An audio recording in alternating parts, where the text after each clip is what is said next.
Hi all, welcome back to my channel. നമ്മൾ design of concrete structures എന്നൊരു സബ്ജക്റ്റിന്റെ module 1ന്റെ ക്ലാസ്സാണ് നമ്മൾ എടുത്തുകൊണ്ടിരിക്കുന്നത്. അതിൽ ഫസ്റ്റത്തെ ക്ലാസ്സിൽ നമ്മൾ പഠിച്ചത് ഇൻട്രൊഡക്ഷൻ പോർഷനും പ്ലെയിൻ സിമന്റ് കോൺക്രീറ്റ് എന്താ, റീഇൻഫോഴ്സ്ഡ് സിമന്റ് കോൺക്രീറ്റ് എന്താ, ഈ കാര്യങ്ങളൊക്കെ നമ്മൾ നോക്കി. ഇന്നത്തെ ക്ലാസ്സിൽ നമ്മൾ നോക്കാൻ പോകുന്നത് properties of concrete, properties of steel and objectives of design. ഈ കാര്യങ്ങളാണ് ഇന്നത്തെ ക്ലാസ്സിൽ നമ്മൾ പരിചയപ്പെടാൻ പോകുന്നത്.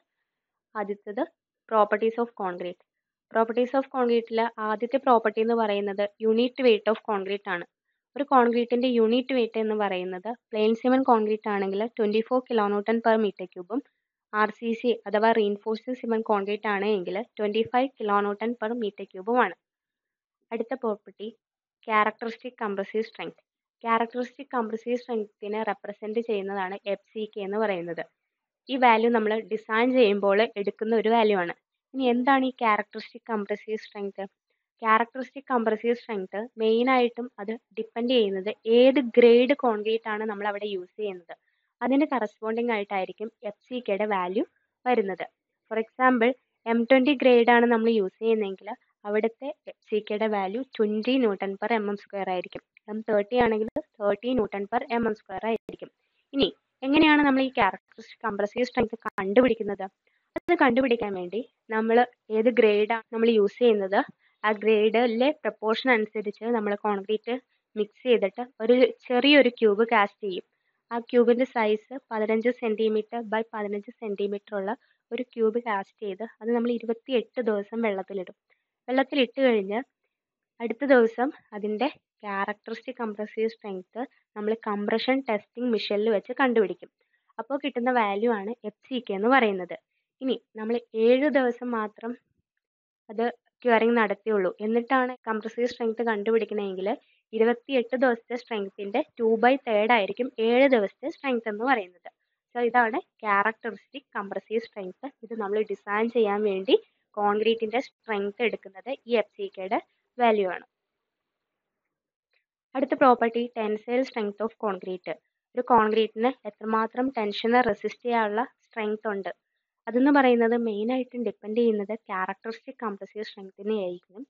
അത് 10 മുതൽ 15% വരെ കംപ്രസീവ് സ്ട്രെങ്ത്തിന്റെ വാല്യൂ ആയിരിക്കും.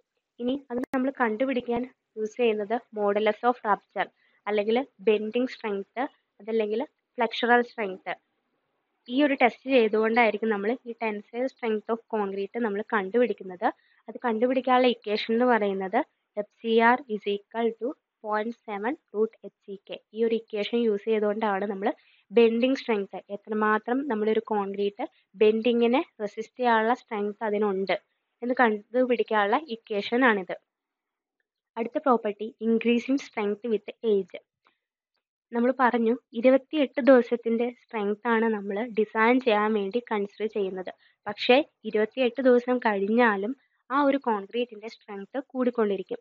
അത് മെയിൻ ആയിട്ടും ഡിപ്പെൻഡ് ചെയ്യുന്നത് ഗ്രേഡ് ഓഫ് കോൺക്രീറ്റിനെ, ഏത് ടൈപ്പ് ഓഫ് സിമന്റ് ആണ് യൂസ് ചെയ്തിരിക്കുന്നത്, എന്തൊക്കെ എൻവയോൺമെന്റൽ കണ്ടീഷൻസ് അവിടെ ഉണ്ടാകും, അതുപോലെ തന്നെ നമ്മൾ കൊടുത്തിരിക്കുന്ന ക്യൂറിങ് കണ്ടീഷൻ എന്തൊക്കെയാണ്, ഇതിനെയൊക്കെ ഡിപ്പെൻഡ് ചെയ്തിട്ടായിരിക്കും ഒരു കോൺക്രീറ്റിന്റെ സ്ട്രെങ്ത് ഏജിനനുസരിച്ച് കൂടിക്കൊണ്ടിരിക്കുന്നത്.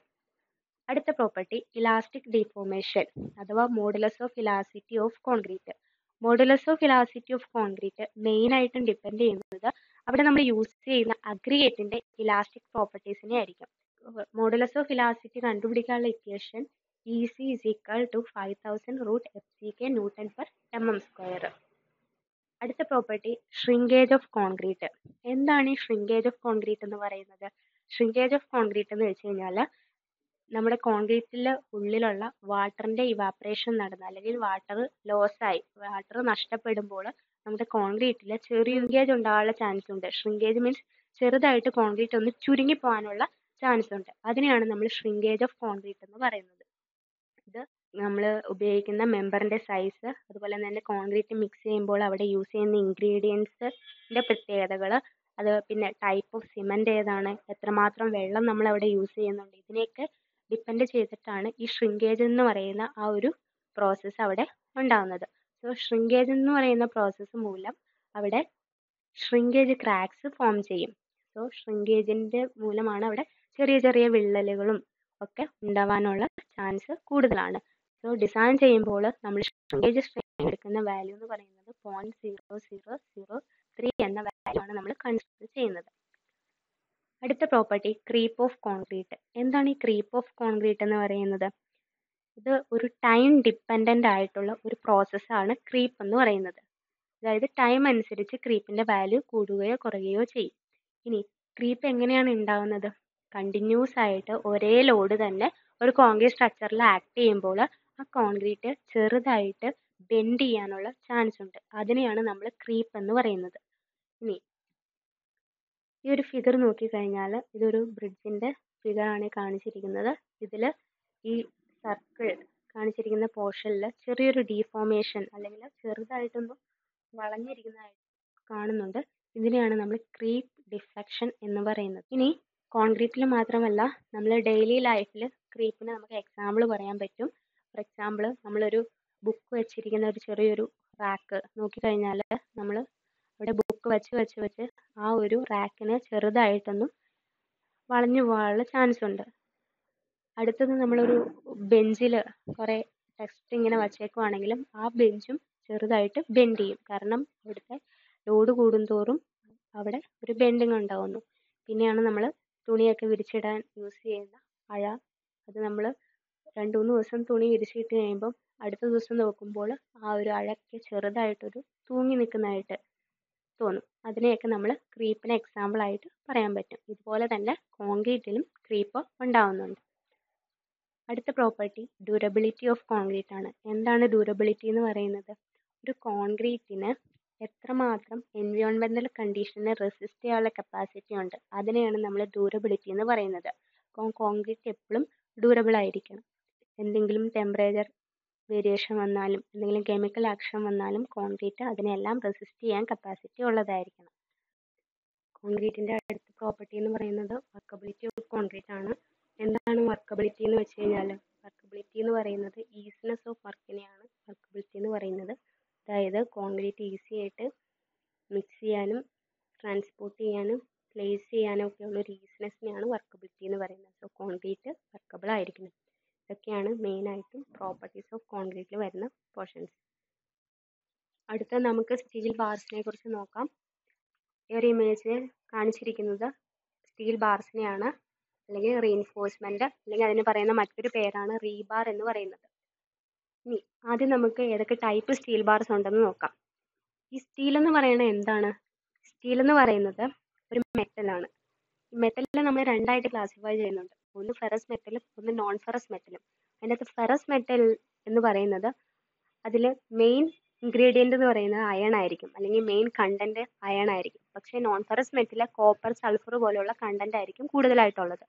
ഇനി ഈ ഫെറസ് മെറ്റലിൽ ഉള്ള അയണിന്റെ ഓറിൽ നിന്നാണ് നമ്മൾ സ്റ്റീൽ ഉണ്ടാക്കിയെടുക്കുന്നത്.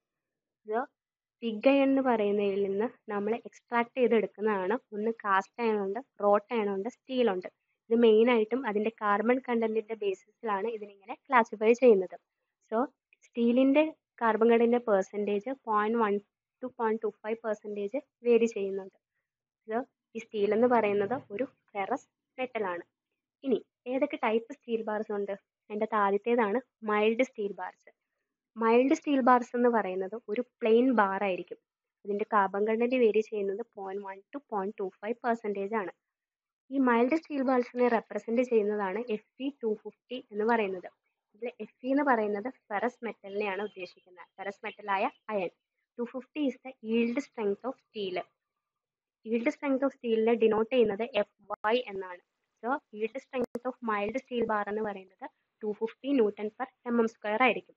സോ മൈൽഡ് സ്റ്റീൽ ബാർസിന് yield strength കുറവും പക്ഷേ ഡക്റ്റിലിറ്റി കൂടുതലുമായിരിക്കും. എന്താണ് ഈ ഡക്റ്റിലിറ്റി എന്ന് പറയുന്നത്?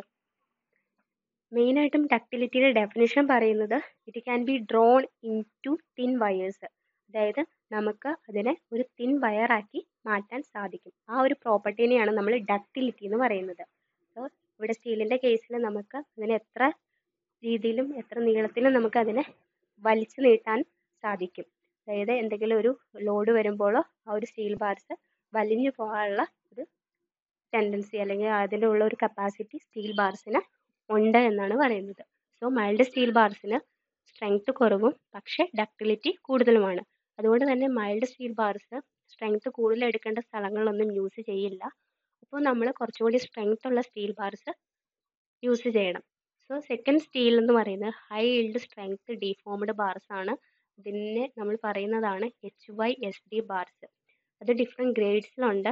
FE415, FE500 അങ്ങനെയുള്ള ഗ്രേഡ്സിൽ HYSD ബാർസ് അവൈലബിൾ ആയിട്ടുണ്ട്. നമ്മൾ മെയിനായിട്ട് യൂസ് ചെയ്യുന്ന ഗ്രേഡാണ് FE415ഉം FE500ഉം. ഇതിൻ്റെ അകത്ത് 415, 500 എന്ന് പറയുന്നത് ഈൽഡ് സ്ട്രെങ്ത് ഓഫ് സ്റ്റീലാണ്. സോ മൈൽഡ് സ്റ്റീൽ ബാർസിനെ അപേക്ഷിച്ച് ഈൽഡ് സ്ട്രെങ്ത് HYSD ബാറിന് കൂടുതലാണ്. പക്ഷേ ഡക്റ്റിലിറ്റി കുറവായിരിക്കും.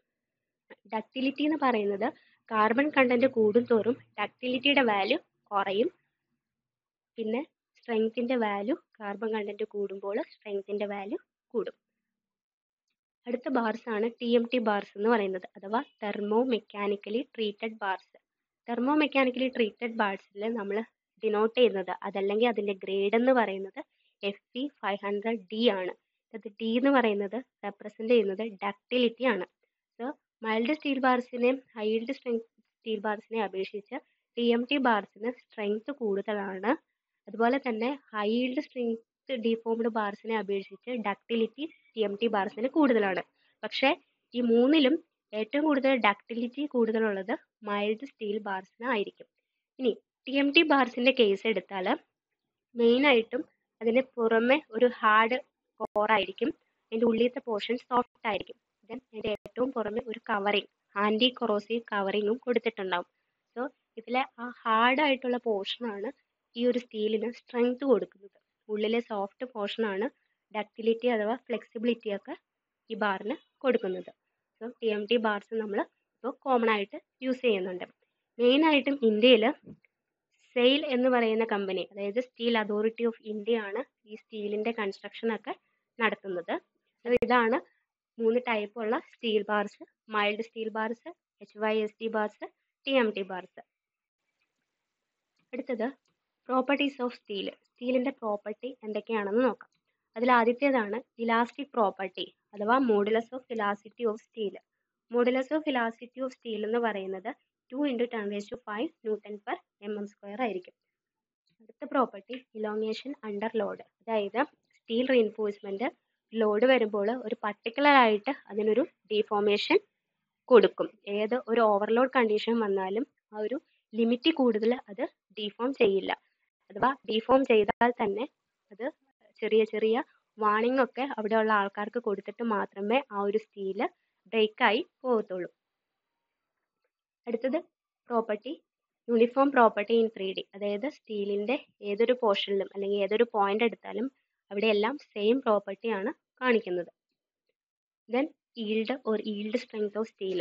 ഈൽഡ് സ്ട്രെങ്ത് ഓഫ് സ്റ്റീൽ എന്ന് പറയുന്നത് ഒരു സ്റ്റീലിൻ്റെ മാക്സിമം സ്ട്രെങ്ത് ആണ്. അത് കഴിഞ്ഞാൽ അതൊരു പെർഫെക്റ്റ് ഡീഫോർമേഷൻ കാണിക്കും. ആ പെർഫെക്റ്റ് ഡീഫോർമേഷൻ എടുക്കുന്ന മാക്സിമം സ്ട്രെസ്സിനെയാണ് നമ്മൾ ഈൽഡ് സ്ട്രെസ് അല്ലെങ്കിൽ ഈൽഡ് സ്ട്രെങ്ത് ഓഫ് സ്റ്റീൽ എന്ന് പറയുന്നത്. അടുത്ത പ്രോപ്പർട്ടി തെർമൽ പ്രോപ്പർട്ടീസ്. നമുക്കറിയാം coefficient of thermal expansion of steel and concrete ഏകദേശം സെയിം ആണ്. അതുകൊണ്ട് തന്നെ കോൺക്രീറ്റും സ്റ്റീലും തമ്മിൽ നല്ലൊരു ബോണ്ടിങ് പ്രൊവൈഡ് ചെയ്യുന്നുണ്ട്. അടുത്ത പ്രോപ്പർട്ടി സ്ട്രെങ്ത് റിട്ടൻഷൻ, അതായത് നമ്മുടെ സ്റ്റീലിന് ഏതൊരു ടെമ്പറേച്ചറിനെയും വിത്ത്സ്റ്റാൻഡ് ചെയ്യാനുള്ള ഒരു കഴിവുണ്ട്. അതായത് എന്തെങ്കിലും തീപിടുത്തോ എന്തെങ്കിലുമൊക്കെ ഉണ്ടായി കഴിഞ്ഞാലും നമ്മുടെ സ്റ്റീൽ ബാർസ് അതിൻ്റെ സ്ട്രെങ്ത്തിനെയോ അതിൻ്റെ ഡക്റ്റിലിറ്റി പ്രോപ്പർട്ടിയോ ചേഞ്ച് ചെയ്യാതെ ആ ഒരു സ്റ്റേബിൾ സ്റ്റേറ്റിൽ അത് നിൽക്കും. സോ അതുകൊണ്ട് തന്നെ ഇങ്ങനെ വലിയ ഹൈ ടെമ്പറേച്ചറിന് വിത്ത്സ്റ്റാൻഡ് ചെയ്യാനുള്ള ഒരു കപ്പാസിറ്റി സ്റ്റീൽ ബാർസിനുണ്ട്. സോ നമുക്ക് ആ ഒരു സ്ട്രക്ചർ ഡാമേജ് ആയാൽ തന്നെ ആ പറയുന്ന സ്റ്റീൽ ബാർസ് നമുക്ക് റീയൂസ് ചെയ്യാൻ സാധിക്കും. അല്ലെങ്കിൽ റീഹാബിലിറ്റേഷൻ നടക്കുമ്പോൾ അല്ലെങ്കിൽ നമ്മൾ വീണ്ടും ആ ഒരു സ്ട്രക്ചറിൻ്റെ കേടുപാട് വന്ന സ്ഥലങ്ങളൊക്കെ ശരിയാക്കുകയാണെങ്കിൽ ആ സ്റ്റീൽ നമുക്ക് വീണ്ടും അവിടെ തന്നെ പ്രൊവൈഡ് ചെയ്യാനായിട്ട് സാധിക്കും. അതിനെയാണ് സ്ട്രെങ്ത് റിട്ടൻഷൻ എന്ന് പറയുന്നത്. അടുത്തത് എബിലിറ്റി ടു ബി ബെൻഡ്, അതായത് സ്റ്റീൽ ബാർസിന് ബെൻഡ് ചെയ്യാനുള്ള ഒരു പ്രോപ്പർട്ടി ഉണ്ട്. അത് നമുക്ക് എങ്ങനെ വേണമെങ്കിലും വളയ്ക്കാനും ഒക്കെ സാധിക്കും. ലാസ്റ്റ് പ്രോപ്പർട്ടി എന്ന് പറയുന്നത് റോബസ്റ്റ്നെസ് ആണ്. എന്ന് വെച്ചാൽ സ്റ്റീൽ എന്ന് പറയുന്നത് വളരെ സ്ട്രെങ്ത് ഉള്ള നല്ല കരുത്തുറ്റതായിട്ടുള്ള ഒരു മെറ്റീരിയൽ ആണ്. അത് ഏതൊരു ടെമ്പറേച്ചറിനെ വിത്ത്സ്റ്റാൻഡ് ചെയ്യാൻ സ്റ്റീലിന് സാധിക്കും. ഇതൊക്കെയാണ് മെയിനായിട്ടും പ്രോപ്പർട്ടീസ് ഓഫ് സ്റ്റീലിൽ വരുന്നത്. അടുത്തതായിട്ട് നമുക്ക് ഒബ്ജക്റ്റീവ്സ് ഓഫ് ഡിസൈൻ, അതായത് ഡിസൈൻ എന്തൊക്കെ ഒബ്ജക്റ്റീവ്സ് ആണ്, എന്തൊക്കെ കാര്യങ്ങളാണ് നമ്മൾ കൺസിഡർ ചെയ്യുന്നതെന്ന് നോക്കാം. മെയിനായിട്ട് 3 കാര്യങ്ങളാണ്. ഒന്ന് സേഫ്റ്റി, രണ്ടാമത്തേത് സർവീസബിലിറ്റി, മൂന്നാമത്തേത് എക്കണോമി. എന്താണ് സേഫ്റ്റി എന്ന് പറയുന്നത്? അതായത് ഒരു സ്ട്രക്ചർ നമ്മൾ ഡിസൈൻ ചെയ്യുമ്പോൾ അത് എത്ര നാളത്തേക്കാണ് നമ്മൾ ഡിസൈൻ ചെയ്യുന്നത്, അത് എന്തിനു വേണ്ടിയാണ്, എന്ത് യൂസിന് വേണ്ടിയാണ് നമ്മൾ ഡിസൈൻ ചെയ്യുന്നത്, ഈ കാര്യങ്ങളൊക്കെ പരിഗണിച്ചുകൊണ്ട് അതിൻ്റെ ഇൻറ്റൻഡൻറ്റ് ലൈഫിൽ ആ ഒരു സ്ട്രക്ചർ അവിടെ സേഫ് ആയിട്ട് നിൽക്കണം എന്ന് വിചാരിച്ചുകൊണ്ടാണ് നമ്മൾ ഒരു സ്ട്രക്ചറിനെ ഡിസൈൻ ചെയ്യുന്നത്. രണ്ടാമത്തേത് സർവീസബിലിറ്റി. സർവീസബിലിറ്റി എന്ന് വെച്ചാൽ നമ്മൾ സ്ട്രക്ചർ ഡിസൈൻ ചെയ്യുമ്പോൾ അതിൽ വൈബ്രേഷനോ അല്ലെങ്കിൽ എന്തെങ്കിലും ഡിഫ്ലക്ഷനോ ഇതൊക്കെ ഒരു പെർമിസിബിൾ ലിമിറ്റിൽ വരുന്ന രീതിയിലാണ് നമ്മൾ അതിനെ ഡിസൈൻ ചെയ്യുന്നത്. അതുപോലെ തന്നെ നമ്മൾ യൂസ് ചെയ്യുന്ന മെറ്റീരിയൽ ആണെങ്കിൽ നമ്മൾ എടുക്കുന്നത് എക്കണോമിക്കലായിട്ടായിരിക്കും. ഈ 3 കാര്യങ്ങൾ കൺസിഡർ ചെയ്തുകൊണ്ടാണ് നമ്മൾ ഒരു സ്ട്രക്ചറിനെ ഡിസൈൻ ചെയ്യുന്നത്. അതായത് ദ ഫസ്റ്റ് പോയിന്റ് എന്ന് പറയുന്നത് structures or design should have an acceptable probability of performing satisfactorily during there intended life. നമ്മൾ ആ ലൈഫ്, എത്ര ലൈഫാണോ ആ സ്ട്രക്ചറിനുള്ളത് അത്രയും കാലം ആ ഒരു സ്ട്രക്ചർ അവിടെ നല്ല രീതിയിൽ പെർഫോം ചെയ്യണം. സെക്കൻഡ് എന്ന് പറയുന്നത് designed structure should sustain all loads and deform within limits for construction and use. അതായത് അവിടെ വരുന്ന ലോഡും അതുപോലെ തന്നെ ഡിഫ്ലക്ഷനും ഒരു ലിമിറ്റിലായിരിക്കണം. എന്ന് വെച്ചാൽ ഓവർലോഡ് വന്നാലും നമ്മുടെ ആ സ്ട്രക്ചർ അവിടെ സേഫ് ആയിട്ട് നിൽക്കണം. Designed structure should be durable. നമ്മൾ ചെയ്യുന്ന അല്ലെങ്കിൽ ഡിസൈൻ ചെയ്യുന്ന സ്ട്രക്ചർ എന്ന് പറയുന്നത് ഡ്യൂറബിൾ ആയിരിക്കണം. ഡ്യൂറബിൾ എന്ന് പറഞ്ഞാൽ ഏതൊരു എൻവയോൺമെൻറ്റൽ കണ്ടീഷൻ വന്നാലും ആ സ്ട്രക്ചർ അവിടെ ആ വരുന്ന എൻവയോൺമെൻറ്റൽ കണ്ടീഷനെ റെസിസ്റ്റ് ചെയ്യുന്ന രീതിയിലായിരിക്കണം, അല്ലെങ്കിൽ അതിനെ വിത്ത്സ്റ്റാൻഡ് ചെയ്യുന്ന രീതിയിലായിരിക്കണം അവിടെ നമ്മൾ കൺസ്ട്രക്ട് ചെയ്യുന്നത്. ആൻഡ് ദ ലാസ്റ്റ് ഒബ്ജക്റ്റീവ് എന്ന് പറയുന്നത് designed structure should adequate resistance to the effect of misuse and fire. അതായത് എന്തെങ്കിലും ഇലക്ട്രിക്കൽ സർക്യൂട്ടിങ് അല്ലെങ്കിൽ ഷോർട്ട് സർക്യൂട്ടിങ് നടക്കുക, അല്ലെങ്കിൽ എന്തെങ്കിലും ഫയർ എന്തെങ്കിലും തീപിടുത്തം ഉണ്ടാവുകയോ ഗ്യാസ് പൊട്ടിത്തെറിക്കുകയോ അങ്ങനെയൊക്കെ ചെയ്യുന്ന കണ്ടീഷനിലും നമ്മുടെ സ്ട്രക്ചർ അത് കൊളാപ്സ് ആവുന്നതിന് മുമ്പ് ആ വീട്ടിൽ അല്ലെങ്കിൽ ഒരു ബിൽഡിങ്ങിൻ്റെ ഉള്ളിലുള്ള ആൾക്കാരെ മൊത്തം പുറത്തു പോകാനുള്ള ഒരു സമയം കൊടുത്തിട്ട് മാത്രമേ ആ ഒരു സ്ട്രക്ചർ അവിടെ ഡാമേജ് ആയി അല്ലെങ്കിൽ മൊത്തം പൊട്ടിപ്പോവാൻ പറ്റുള്ളൂ എന്നൊരു ക്രൈറ്റീരിയയും കൂടിയും വെച്ചുകൊണ്ടാണ് നമ്മൾ ഡിസൈൻ ചെയ്യുന്നത്. So please like, share and subscribe. Thank you for watching this video.